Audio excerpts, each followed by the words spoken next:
এখন হচ্ছে 3:45। শেষ বেলাতে অফিস থেকে যাচ্ছি, জীবনটাই এমন। তো শেষ বেলাতেও না হার মানার এক পরিশ্রমী সাহসিকতার পরিচয়। জীবনে অনেক পরিস্থিতি আসবে, অনেক কষ্ট আসবে, দুঃখ আসবে। সব কিছুতে না নিজেকে গুছিয়ে চলা, মানিয়ে চলাই হচ্ছে জীবনের সার্থকতা। কিছু জায়গা মানুষের আঘাত করে, মেয়েদের বিশেষ করে।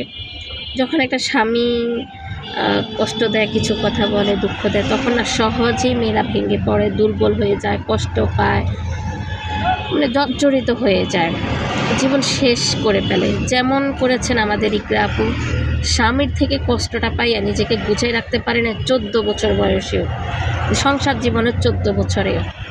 আসলে 14 বছর না, 24 বছর না, 34 বছরেও মেয়েদের কোনো নিশ্চয়তা দিতে পারে না যে এই স্বামীটা তাকে ভালোবাসবে, এই স্বামীটার ঘরেই সে মৃত্যু পর্যন্ত যেতে পারবে।